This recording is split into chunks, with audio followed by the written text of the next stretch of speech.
Look at the grammar of ethical terms, and such terms as God, soul, mind. One of the chief troubles is that we take a substantive to correspond to a thing. The words soul and mind have been used as though they stood for a thing, a gaseous thing. What is the soul is a misleading question. So what will become of morality and religion on this new point of view? I think you can guess. Wittgenstein has a deep respect for the practice of morality and religion, but like Tolstoy, he's deeply mistrustful of the theory. On the whole, he thinks of religious beliefs not as being factual, but rather in terms of the job they do in shaping our lives. Until recently, not much more was known than that. But now, a lot of fragments of Wittgenstein's observations and his private notes on religion have come to light. They show how deeply his thought about religion was embedded in everyday life.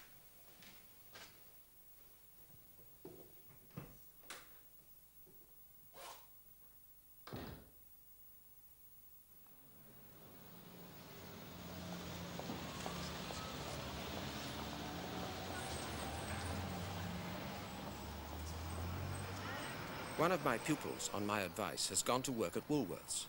Now that is the sort of thing you should do. Try and get a job in some large store where you will meet ordinary people. What is the use of studying philosophy if all that it does for you is to enable you to talk with some plausibility about some abstruse questions of logic, etc., and if it does not improve your thinking about the important questions of everyday life? It is, if possible, still more difficult to think really honestly about your life and other people's lives. And the trouble is that thinking about these things is not thrilling, but downright nasty.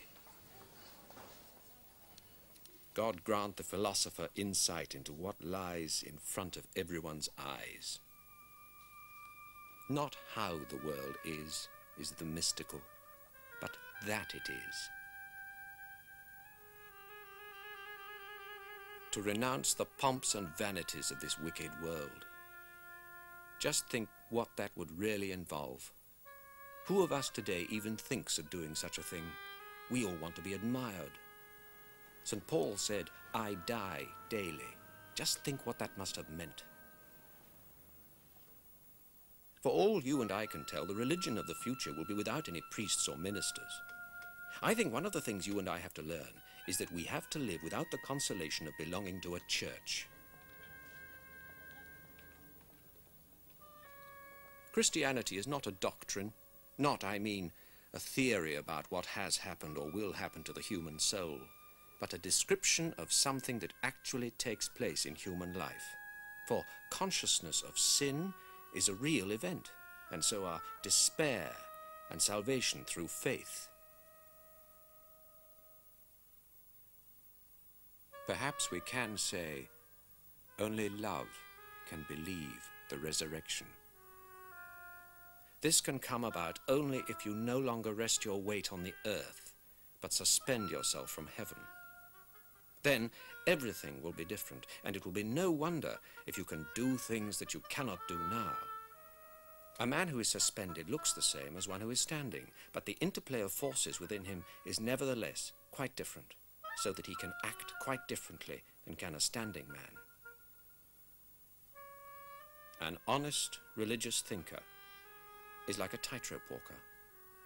He almost looks as though he were walking on nothing but air. His support is the slenderest imaginable, and yet it really is possible to walk on it. When in 1949 Wittgenstein learnt that he was fatally ill with cancer, he told his doctor that he did not want to die in hospital. His doctor offered a room in his own home when it should become necessary. Over a year went by, and then a few months before his death, Wittgenstein arrived to take up residence in this room. Here he continued working until 2 days before the end.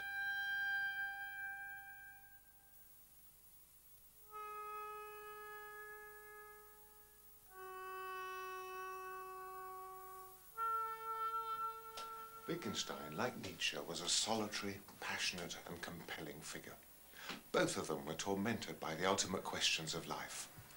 Nietzsche broke his mind trying to force a new way through them. Wittgenstein took a different route. He sought a cure.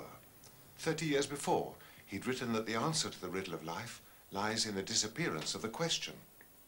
So he patiently unravels our illusions and forces us to return to the ethical reality of the everyday. When we see that our common life is all, that realization is religion. Wittgenstein's point of view is very down to earth and very agnostic. All we can see clearly is the way our language works in the games we play. So we can see how belief in God works and how it ought to shape our lives. But then we must stop at that. To this day, many people find this new point of view unnerving.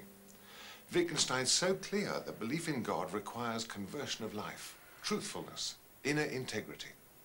He's equally clear that that's all there is to be said.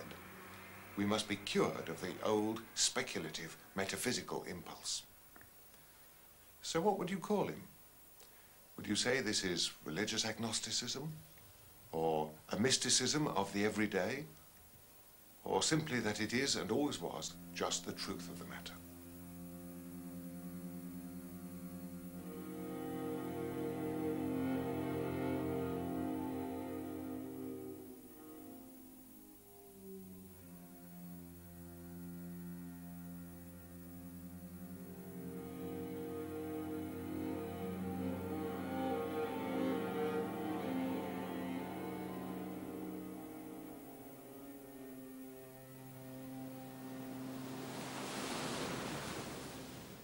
What have you made of the story we've been telling in this series about how the modern crisis of faith developed?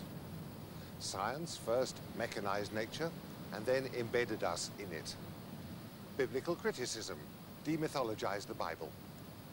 Radical humanism argued that the only world that can possibly be for us is our own human world. And then the study of other religions suggested that no one religion, not even Christianity, is likely to be absolute. Finally, we came to our fluid, uncertain modern world where there are as many points of view as there are people.